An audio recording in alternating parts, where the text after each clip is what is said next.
Hi ಎಲ್ರಿಗೂ ನಮಸ್ಕಾರ. ಇವತ್ತು ಬೆಳಗ್ಗೆನೇ ನಾನು ವ್ಲಾಗ್ನ ಸ್ಟಾರ್ಟ್ ಮಾಡ್ಕೊಂಡಿದ್ದೀನಿ. ಇವತ್ತಿನ ಒಂದು vlog day in my life ಆಗಿರುತ್ತೆ. ಇವತ್ತು ಹೆಂಗೆ ಹೋಗುತ್ತೆ, ಏನು ಮಾಡ್ತೀನಿ ಅನ್ನೋದೆಲ್ಲ ತೋರಿಸ್ಕೊಡ್ತೀನಿ. ಮತ್ತು ಇವತ್ತಿನ ಇವಾಗ ಐ ಥಿಂಕ್ ಒಂದು 8:30 ಆಗಿದೆ. ಇನ್ನೂ ಬ್ರೇಕ್ಫಾಸ್ಟ್ ಆಗಿಲ್ಲ. ರವೆ ದೋಸೆನ ಮಾಡೋಣ ಅಂತಂದ್ಬಿಟ್ಟು ರವೆನ ನೆನೆಸಿ ಇಟ್ಟಿದ್ದೀನಿ. ಅದು ಒಂದು 10 ನಿಮಿಷ ಆದಮೇಲೆ ಗ್ರೈಂಡ್ ಮಾಡಿ ಸ್ವಲ್ಪ ಚಟ್ನಿ ಮಾಡ್ಕೊಂಡು ತಿನ್ನೋದಷ್ಟೇ ಇವತ್ತಿನ ಒಂದು ಸಿಂಪಲ್ ಬ್ರೇಕ್ಫಾಸ್ಟ್. ಯಾವ ಥರ ಹೋಗುತ್ತೆ ತೋರಿಸ್ಕೊಡ್ತೀನಿ, ಬನ್ನಿ.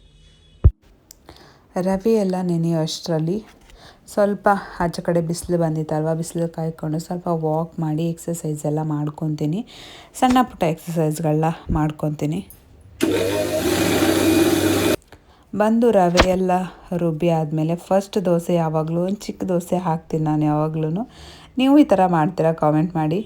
ಅದಾದಮೇಲೆ ಕನ್ಸೀವ್ ಆದಮೇಲೆ ಫೇಸ್ ಎಲ್ಲ ನೀಟಾಗಿ ಕ್ಲಿಯರ್ ಆಗಿದೆ. ಹಂಗೇ ಸ್ವಲ್ಪ ವೀಡಿಯೋನ ಮಾಡಿಕೊಂಡೆ. ಅದಾದಮೇಲೆ ಇಲ್ಲಿ ದೋಸೆನ ಹಾಕ್ಕೊತಾ ಇದ್ದೀನಿ. ಇದು ಅಷ್ಟೇ ತುಂಬಾ ಈಸಿಯಾಗಿ ಮಾಡ್ಕೊಬೋದು. ಬೆಳಗ್ಗೆ ಬ್ರೇಕ್ಫಾಸ್ಟ್ಗಾಗಲಿ, ಬೆಳಿಗ್ಗೆ ಮಾಡಿ ಮಧ್ಯಾಹ್ನ ತಿನ್ನೋಕ್ಕಾಗಲ್ಲ, ಅವಾಗ ಮಾಡಿಕೊಂಡು ತಿನ್ಬೋದು. ಯಾವುದೇ ಥರ ಚಟ್ನಿ ಗ್ರೇವಿ ಆದ್ರೂ ಇದಕ್ಕೆ ಸೂಟ್ ಆಗುತ್ತೆ. ಅದಾದಮೇಲೆ ಮಧ್ಯಾಹ್ನಕ್ಕೆ ಸ್ವಲ್ಪ ಗೀ ರೈಸ್ ಥರ, ಸ್ವಲ್ಪ ಕಾಯನ್ನು ಗೀ ರೈಸ್ ಟೈಪ್ ಥರ ಮಾಡ್ಕೊತಾ ಇದ್ದೀನಿ.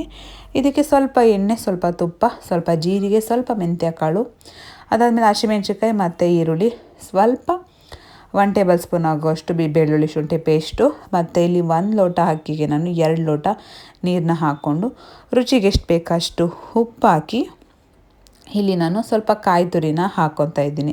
ಇದಕ್ಕೆ ಚಟ್ನಿ ಕಾಂಬಿನೇಷನ್ ತುಂಬಾ ಚೆನ್ನಾಗಿರುತ್ತೆ. ನಾನೇನು ಚಟ್ನಿ ಎಲ್ಲ ಮಾಡ್ಕೊಂಡಿರಲಿಲ್ಲ, ಒನ್ ಟೈಮ್ಗಲ್ವ ಅಂತಂದ್ಬಿಟ್ಟು.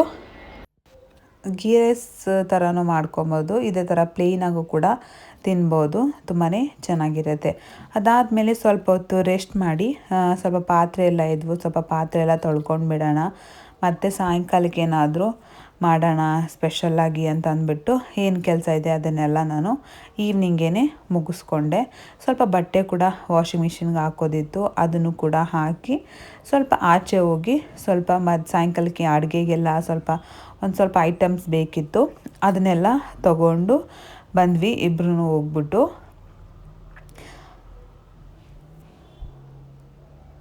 ಇವಾಗ ಮತ್ತೆ ನಾನು ನೈಟ್ ಡಿನ್ನರ್ನ ಪ್ರಿಪೇರ್ ಮಾಡ್ತಾ ಇದ್ದೀನಿ. ಇವತ್ತು new year 31st last night. ಇವತ್ತು 2024 ಮುಗಿಯುತ್ತೆ, ನಾಳೆಯಿಂದ 2025 ಬರುತ್ತೆ. ಎಲ್ಲರಿಗೂ 2025 ಎಲ್ಲರಿಗೂ ಒಳ್ಳೇದು ಮಾಡಲಿ, ಏನು ಅಂದ್ಕೊಂಡಿದ್ದೀರ ಅದೆಲ್ಲ ಆಗಲಿ ಅಂತ ನಾನು ಕೇಳ್ಕೊತೀನಿ. ಮತ್ತು ಇವತ್ತಿನ ನೈಟ್ಗೆ ನಾನು ವೆಜಿಟೇಬಲ್ ದಮ್ ಬಿರಿಯಾನಿ ಮತ್ತು ಬೇಬಿಕಾರ್ನ್ ಮಂಚೂರಿ ಮತ್ತು ಸ್ವಲ್ಪ ವೆಜಿಟೇಬಲ್ಸು ಪನ್ನೀರ್ ಫ್ರೈ ಮಾಡ್ತಿದ್ದೀನಿ ಅಷ್ಟೇ.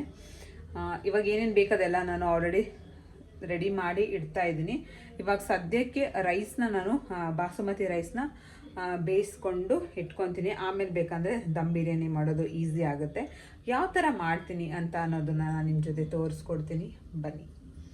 ಮೊದಲಿಗೆ ಇಲ್ಲಿ ನಾನು ನೀರನ್ನ ಕುದಿಯೋಕ್ಕೆ ಇಟ್ಕೊಂಡಿದ್ದೀನಿ, ಮತ್ತು ಇಲ್ಲಿ 1.5 ಲೋಟ ಅಷ್ಟು ಅಕ್ಕಿನ ತೊಗೊಂಡಿದ್ದೀನಿ. ಮತ್ತು ಏನೇನು ಬೇಕು ಅದು ಚಾಪ್ ಎಲ್ಲ ಮಾಡಿ ಇಟ್ಕೊಂಡು ಆಮೇಲೆ ಸಿಗ್ತೀನಿ ನಿಮಗೆ.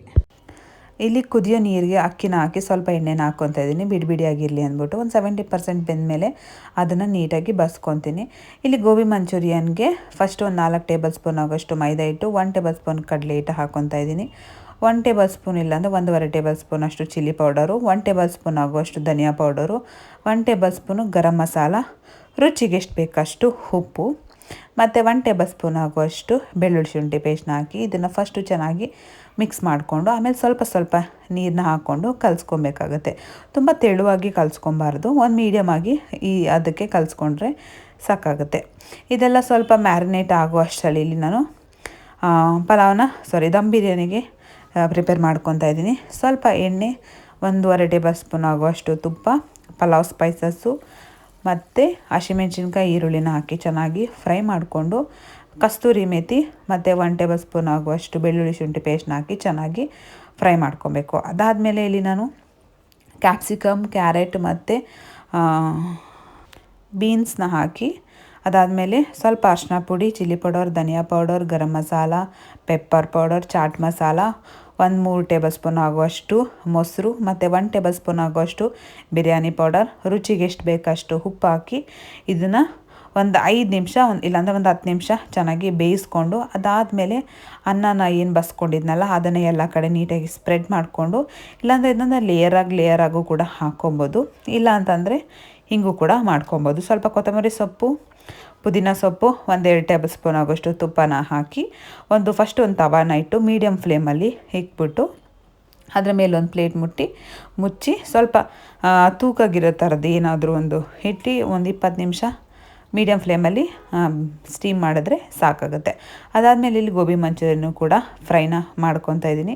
ನಿಧಾನಕ್ಕೆ ಫ್ರೈ ಮಾಡ್ಕೊಬೇಕಾಗತ್ತೆ. ಯಾವುದೇ ಗೋಬಿ ಮಂಚೂರಿ ಆದ್ರೂ ಅಷ್ಟೇ ಸ್ವಲ್ಪ ಕ್ರಿಸ್ಪಿಯಾಗಿ ಬರಬೇಕು ಅಂದರೆ ಮೀಡಿಯಮ್ ಫ್ಲೇಮಲ್ಲಿ ಇಟ್ಕೊಂಡು ಬೇಯಿಸ್ಕೊಬೇಕಾಗತ್ತೆ. ಬೇಗ ಉರಿ ಹಾಕ್ಬಿಟ್ರೆ ಬೇಗ ಸೀದೋಗುತ್ತೆ ಮತ್ತು ಒಳಗಡೆ ಎಲ್ಲ ನೀಟಾಗಿ ಬೆಂದಿರಲ್ಲ, ಅದಕ್ಕೋಸ್ಕರ.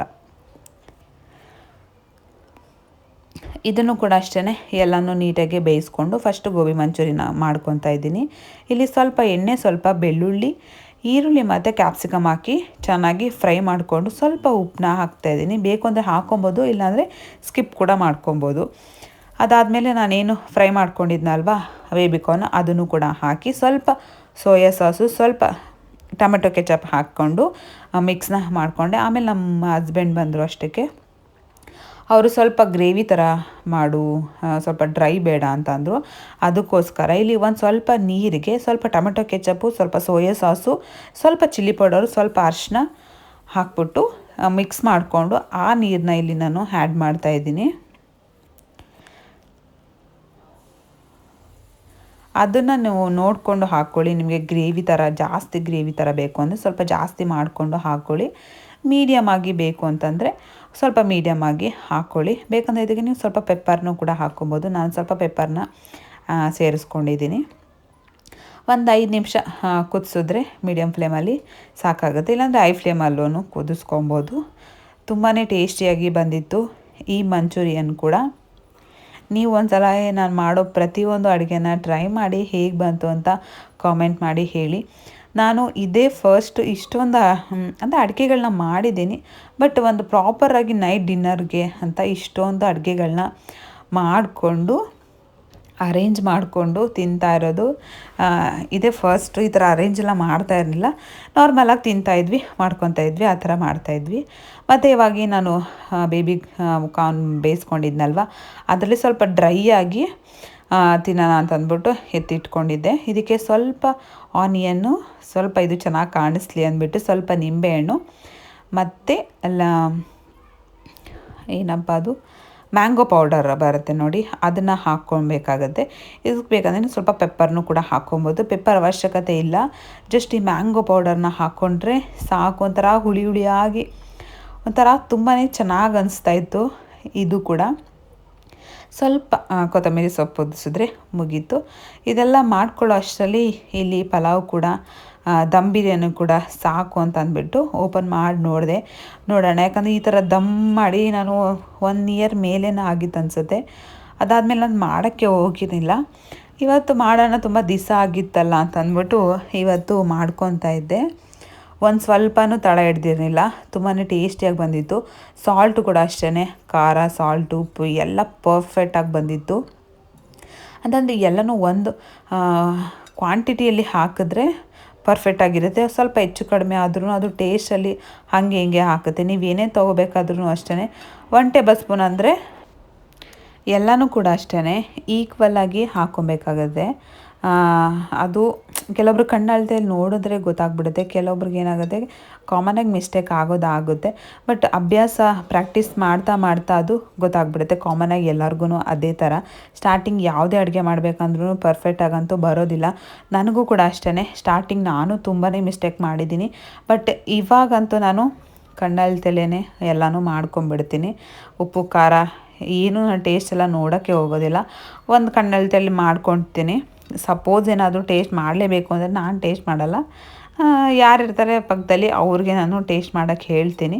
ಅವ್ರು ಓಕೆ ಅಂತಂದರೆ ಓಕೆ. ಯಾಕಂದರೆ ನಾನು ಸ್ವಲ್ಪ ಸಾಲ್ಟೆಲ್ಲ ನನಗೆ ಸ್ವಲ್ಪ ಕಡಿಮೆನೇ ತಿಂತೀನಿ. ಕೆಲವೊಬ್ಬರು ಸಾಲ್ಟ್ ಜಾಸ್ತಿ ತಿಂತಾರೆ, ಕೆಲವೊಬ್ಬರು ಕಡಿಮೆ ತಿಂತಾರಲ್ವ. ನಾನು ಸ್ವಲ್ಪ ಜಾಸ್ತಿ ಹಾಕೋಕ್ಕೆ ಹೋಗಲ್ಲ, ಸಪೋಸ್ ಕಡಿಮೆ ಇದ್ರೂ ಹಾಕ್ಕೊಬೋದು, ಜಾಸ್ತಿ ಆದರೆ ತೆಗಿಯೋಕ್ಕಾಗೋದಿಲ್ವಲ್ಲ ಅಂತಂದ್ಬಿಟ್ಟು ನಾನು ಸ್ವಲ್ಪ ಕಡಿಮೆನೇ ಸಾಲ್ಟು ತಿಂತೀನಿ. ನಿಜವಾಗ್ಲೂ ಈ ಒಂದು ದಮ್ ಬಿರಿಯಾನಿ ಅಂತೂ ನನಗಂತೂ ಸಖತ್ ಇಷ್ಟ ಆಗೋಯಿತು. ಅದಾದಮೇಲೆ ಇಲ್ಲಿ ನಾನು ಸ್ವಲ್ಪ ಇನ್ನು ಕ್ಯಾಪ್ಸಿಕಮ್, ಆನಿಯನ್ನು ಮತ್ತು ಪನ್ನೀರನ್ನ ಫ್ರೈ ಮಾಡ್ಕೊತಾ ಇದ್ದೀನಿ. ಇದಕ್ಕೆ ಒಂದು ಸ್ವಲ್ಪ ಸಾಲ್ಟು ಮತ್ತು ಒಂದು ಸ್ವಲ್ಪ ಪೆಪ್ಪರು ಮತ್ತು ಮ್ಯಾಂಗೋ ಪೌಡರ್ ಅದನ್ನು ಕೂಡ ಹಾಕಿ ಫ್ರೈನ ಮಾಡಿಕೊಂಡೆ. ಜಾಸ್ತಿ ಎಲ್ಲ ಹಾಕೋದೇನು ಬೇಕಾಗಿಲ್ಲ, ಲೈಟಾಗಿ ಹಾಕಿದ್ರೆ ಸಾಕು. ಒಂದೊಳ್ಳೆ ಸೈಡ್ಸ್ ಆಗಿ ಈ ಪಲಾವ್ ಆಗಿರಲಿ, ಈ ಪೂರಿ ಆಗಿರಲಿ, ಇಲ್ಲಾಂದರೆ ಮಧ್ಯಾಹ್ನದ ಟೈಮಲ್ಲಿ ಏನಾದರೂ ಸೈಡ್ಸ್ ಕೆಲವೊಬ್ರಿಗೆ ಬೇಕಾಗಿರುತ್ತೆ. ಅನ್ನ ಸಾಂಬಾರು ಇದ್ರೂ ಸೈಡ್ಸ್ಗೆ ಈ ಥರ ಇದ್ದರೆ ಚೆನ್ನಾಗಿರುತ್ತೆ. ಮತ್ತು ಮಕ್ಕಳಿಗೂ ಕೂಡ ಈ ಥರ ಮಾಡಿಕೊಟ್ರೆ ಇಷ್ಟಪಟ್ಟು ತಿಂತಾರೆ. ಇದಕ್ಕೊಂದು ಸ್ವಲ್ಪ ಸಾಸ್ ಹಾಕಿ ಮಾಡಿಕೊಟ್ರೆ ಇನ್ನೂ ಕೂಡ ಒಂಥರ ಸ್ವಲ್ಪ, ಅಂದರೆ ಮಕ್ಳಿಗಾದರೆ ಸ್ವಲ್ಪ ಖಾರ ಎಲ್ಲ ತಿನ್ನೋದಿಲ್ವಲ್ಲ, ಅವ್ರಿಗೋಸ್ಕರ ಇದು ಹೆಲ್ತಿನೂ ಕೂಡ. ಯಾಕಂದರೆ ಪನ್ನೀರು ಯಾಕಂದರೆ ತುಂಬ ಎಲ್ಲ ಜಾಸ್ತಿ ಫ್ರೈ ಮಾಡ್ಕೊಳ್ಳೋದಿಲ್ವಲ್ಲ, ಸ್ವಲ್ಪ ಡೀಪ್ ಫ್ರೈಗಿಂತ ಈ ಥರ ಸ್ವಲ್ಪ ತವಾ ಫ್ರೈ ಥರ ಮಾಡ್ಕೊಳ್ಳೋದ್ರಿಂದ ಸ್ವಲ್ಪ ಟೇಸ್ಟು ಕೂಡ ಸ್ವಲ್ಪ ಚೆನ್ನಾಗಿರುತ್ತೆ, ಹೆಲ್ತ್ಗೂ ಕೂಡ ಒಳ್ಳೆಯದಲ್ವಾ. ಅದರಿಂದ ನಾನು ಈ ಥರ ಆವಾಗವಾಗ ಮಾಡಿಕೊಂಡು ತಿಂತಾ ಇರ್ತೀನಿ. ಅದಾದಮೇಲೆ ಇವತ್ತು ಕೂಡ ಈ ಒಂದು ರೈಸ್ ಜೊತೆಗೆ ಇರಲಿ ಒಂದು ಸೈಡ್ ಡಿಶ್ ಆಗಿ ಅಂತ ಅಂದ್ಬಿಟ್ಟು ಮಾಡ್ಕೊಂಡಿದ್ದೆ. ಇದು ಕೂಡ ಅಷ್ಟೇ, ಟೇಸ್ಟ್ ಅಂತೂ ಇದು ಯಾವಾಗಲೂ ಚೆನ್ನಾಗಿರುತ್ತೆ. ಇದಕ್ಕೇನು ಇದರಲ್ಲಿ ಏನೂ ಹಾಕೋದೇ ಇರೋದಿಲ್ವಲ್ಲ ಜಾಸ್ತಿ ಇಂಗ್ರೀಡಿಯೆಂಟ್ಸ್ ಆದ್ದರಿಂದ. ಬಟ್ ಪನ್ನೀರ್ ಅಂತೂ ತುಂಬಾ rich content. Weekly 1-2 times 3 times ಆದ್ರೂ ತಿಂದರೆ, ನಾರ್ಮಲ್ ಆಗಾದ್ರೂ ಅಷ್ಟೇ, ಎಲ್ಲರಿಗೋದ್ರೂ ಅಷ್ಟೇ ತುಂಬಾ ಒಳ್ಳೆಯದು. ವೆಜಿಟೇರಿಯನ್ ಅಂತೂ ಏನಾದರೂ ಪ್ರೋಟೀನ್ ಅವ್ರಿಗೆ ಬೇಕಾಗಿರುತ್ತೆ. ಬೇರೆದ್ರಲ್ಲಿ ಅಷ್ಟಾಗಿ ಸಿಗೋದಿಲ್ಲ, ಬಟ್ ಏನು ರಿಚ್ ಕಂಟೆಂಟ್ ಇದೆ, ಜಾಸ್ತಿ ಪ್ರೋಟೀನ್ ಇದೆ, ಅದನ್ನು ಒಂದು ವಾರದಲ್ಲಿ 1-2-3 ಸಲ ತಗೊಳ್ಳೋದ್ರಿಂದ ತುಂಬಾ ಹೆಲ್ತ್ಗೆ ಒಳ್ಳೆಯದು. ಇದನ್ನು ಕೂಡ ಅಷ್ಟೇ, ಜಾಸ್ತಿ ಬೇಯಿಸೋಕೆ ಹೋಗಬಾರ್ದು. ಇದನ್ನು ಒಂದು ಮೀಡಿಯಮ್ ಆಗಿ ಬೇಯಿಸ್ಕೊಂಡ್ರೆ ಸಾಕಾಗುತ್ತೆ. ಇದು ಕೂಡ ತುಂಬಾ ಇಷ್ಟ ಆಯಿತು, ನನಗೂ ಕೂಡ ಇಷ್ಟ ಆಯಿತು. ಇದನ್ನು ನಾರ್ಮಲಾಗಿ ಎಲ್ಲರೂ ಮಾಡ್ಕೊಂಡು ತಿಂತಾ ಇರ್ತಾರೆ. ಎಲ್ಲನೂ ಪ್ರಿಪೇರ್ ಮಾಡಿಕೊಂಡು ನೀಟಾಗಿ ಅರೇಂಜ್ ಮಾಡಿಕೊಂಡು ಈ ಥರ ತಿಂತಾಯಿದ್ರೆ ನಿಜವಾಗ್ಲೂ ನಮ್ಮ ಮನೆಯವ್ರು ಅಂತಾಯಿದ್ರು, ಹೋಟೆಲಲ್ಲೂ ಇಷ್ಟೊಂದು ಏನೋ ಡೆಕೋರ್ ಮಾಡಿ ಕೊಡೋದಿಲ್ಲ ಅಂತ ಅಂದ್ಬಿಟ್ಟು ಸ್ವಲ್ಪ ರಾಯ್ತನ ಮಾಡ್ಕೊಂಡಿದ್ದೆ ಇರಲಿ ಅಂತ ಅಂದ್ಬಿಟ್ಟು. ನಾವಂತೂ ಪಲಾವ್ ಜೊತೆ ಎಲ್ಲ ನಾವು ರಾಯ್ತ ತಿನ್ನೋಕೆ ಹೋಗೋದಿಲ್ಲ, ನಮ್ಗೆ ಇಷ್ಟ ಆಗೋದಿಲ್ಲ. ಜಸ್ಟ್ ಪಲಾವ್ನೇ ತಿನ್ನೋಕ್ಕೆ ಇಷ್ಟಪಡ್ತೀನಿ ನಾನು ಕೂಡ. ನಮ್ಮ ಮನೆಯವರು ಕೂಡ ಅಷ್ಟೇ, ರಾಯ್ತ ಜೊತೆ ಎಲ್ಲ ತಿನ್ನೋಕ್ಕೆ ಇಷ್ಟಪಡೋದಿಲ್ಲ. ಎಲ್ಲನೂ ಪ್ಲೇಟ್ಗೆ ಹಾಕ್ಕೊಟ್ಟೆ, ಅವರೇ ಫಸ್ಟು ಟೇಸ್ಟ್ ಮಾಡಿದ್ದು. ಅವ್ರಿಗಂತೂ ಸಖತ್ ಇಷ್ಟ ಆಯಿತು. ನೀನು ಈ ಥರ ಎಲ್ಲ ಅಡುಗೆ ಮಾಡಿದ್ರೆ ಮತ್ತು ಅನ್ನ ಸಾಂಬಾರು ಬೇಕು ಅಂತ ಅನ್ಸೋದಿಲ್ಲ, ಯಾವಾಗಲೂ ಇದೇ ಥರ ಬೇಕು, ವೆರೈಟಿ ಅಂತ ಅನಿಸುತ್ತೆ ಅಂತ ಇದ್ದರು. ಅದಕ್ಕೆ ನಾನಂದೆ ಡೈಲಿ ಯಾವುದಾದ್ರೂ ಒಂದು ಮಾಡಿಕೊಡ್ತೀನಿ ಬಿಡಿ ಅಂತ ಇದ್ದೆ. ನಿಜವಾಗ್ಲೂ ಅಷ್ಟೇ, ಮಾಡಿಕೊಂಡು ಅಚ್ಚುಕಟ್ಟಾಗಿ ಹೆಲ್ದಿಯಾಗಿ ತಿನ್ನೋದೇ ಬೇಕಾಗಿರೋದು. ದುಡಿಯೋದೆಲ್ಲ ಅದು ಇದು ವೇಸ್ಟ್ ಮಾಡೋದಕ್ಕಿಂತ ವೇಸ್ಟ್ ಮಾಡಬೇಕು, ಖರ್ಚು ಮಾಡಬೇಕು, ಮತ್ತು ಈ ಥರ ಹೆಲ್ದಿಯಾಗಿ ತಿನ್ನಲೇಬೇಕು. ದುಡಿಯೋದೇ ಎಲ್ಲದಕ್ಕೂ ಯೂಸ್ ಮಾಡಬೇಕು. ಏನು ಯಾವಾಗಲೂ ಬರೀ ಸೇವಿಂಗ್ಸೇ ಮಾಡ್ಕೊಂಡು ಕೂತ್ಕೊಂಡಿರೋಕ್ಕಾಗೋದಿಲ್ಲ. ಅದಕ್ಕೆ ನಾನು ಅದೇ ಒಂದು 15 ಡೇಸ್ಗೊಂದ್ಸಲ ಈ ಥರ ಒಂದು ಡಿನ್ನರ್ನ ಮಾಡಿಕೊಂಡು ತಿನ್ನೋಣ, ಏನಾದರೂ ಸ್ವಲ್ಪ ಡಿಫ್ರೆಂಟಾಗಿ ಅಂತ. ಆಮೇಲೆ ನಮ್ಮ ಹಸ್ಬೆಂಡ್ ಇಲ್ಲಿ ಮುಂದೆ ವಿಡಿಯೋ ಆನ್ ಮಾಡಿದ್ನಲ್ಲ ಅಂದ್ಬಿಟ್ಟು ಇಲ್ಲಿ ತೊಗೊಂಡು ಬಂದು ತೋರಿಸ್ತಾಯಿದ್ರು. ಪ್ಲೇಟ್ ನೋಡ್ಬೋದು ನೀವು ಎಷ್ಟು ಕಲರ್ಫುಲ್ಲಾಗಿದೆ ಅಂತ. ಟೇಸ್ಟು ಕೂಡ ಅಷ್ಟೇ ಕಲರ್ಫುಲ್ಲಾಗಿತ್ತು, ಅಷ್ಟೇ ಯಮ್ಮಿ ಆಗಿತ್ತು. ನನಗಂತೂ ಒಂಥರ ಖುಷಿ ಆಗ್ತಾಯಿತ್ತು, ಏನು ಇಷ್ಟೊಂದು ಚೆನ್ನಾಗಿ ಮಾಡಿಬಿಟ್ಟಿದ್ದೀನಲ್ಲ, ಟೇಸ್ಟ್ ಏನು ನೋಡ್ದಿರಾ ಅಂತ. ನಮ್ಮ ಮನೆಯವರು ಅಷ್ಟೇ, ನಿಜವಾಗ್ಲೂ ಈ ಥರ ಎಲ್ಲ ಮಾಡಿಬಿಟ್ರೆ ನಾನು ತಪ್ಪಾಗ್ಬಿಡ್ತೀನಿ ಅಂತ ಇದ್ದರು. ಆಮೇಲೆ ನೀವು ಕೂಡ ಈ ಒಂದು ರೆಸಿಪಿಗಳನ್ನ ಟ್ರೈ ಮಾಡಿ ಹೇಗೆ ಬಂತು ಅಂತ ನನಗೆ ಕಾಮೆಂಟ್ ಮಾಡಿ ಹೇಳಿ. ಇವತ್ತಿನ ಒಂದು ಡೇ ಇನ್ ಮೈ ಲೈಫಲ್ಲಿ ನಾನು ಏನೇನು ಮಾಡಿದೆ ಅಂದರೆ, ಒಂದೇ ದಿವಸ ಇದೇ ಥರ ಇರೋದಿಲ್ಲ, ಒಂದೊಂದು ದಿವಸ ಒಂದೊಂದು ಥರ ಇರುತ್ತೆ. ಬಟ್ ಮೂಡ್ ಯಾವ ಥರ ಇರುತ್ತೆ ಅನ್ನೋದ್ರ ಮೇಲೆ ಡಿಪೆಂಡ್ ಆಗುತ್ತೆ. ಚೆನ್ನಾಗಿತ್ತು ಅಂತಂದರೆ ಈ ಥರ ವೆರೈಟೀಸ್ ಎಲ್ಲ ಮಾಡಿಕೊಂಡು ತಿಂತೀನಿ. ಮೂಡಿಲ್ಲ, ಚೆನ್ನಾಗಿಲ್ಲ ಅಂದರೆ ಏನೂ ಮಾಡೋಕ್ಕೆ ಹೋಗೋದಿಲ್ಲ. ಈ ಟೈಮ್ಗಳಲ್ಲಿ ಇದೇ ಥರನೇ, ಒನ್ ಟೈಮ್ ಚೆನ್ನಾಗಿರುತ್ತೆ, ಒನ್ ಟೈಮ್ ಚೆನ್ನಾಗಿರಲ್ಲ ಮೂಡು.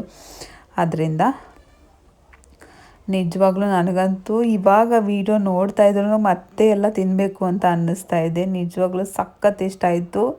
ಆಮೇಲೆ ಇದೆಲ್ಲ ಮಾಡ್ಕೊಳ್ಳೋಕ್ಕೂ ಕೂಡ ಅಷ್ಟೇ 1 ಅವರ್ ಟೈಮ್ ಸಾಕಾಗುತ್ತೆ. ಬಟ್ ವಿಡಿಯೋ ಎಲ್ಲ ಮಾಡಿಕೊಂಡು ಮಾಡೋದ್ರಿಂದ ಸ್ವಲ್ಪ ಟೈಮ್ ಬೇಕಾಗುತ್ತೆ.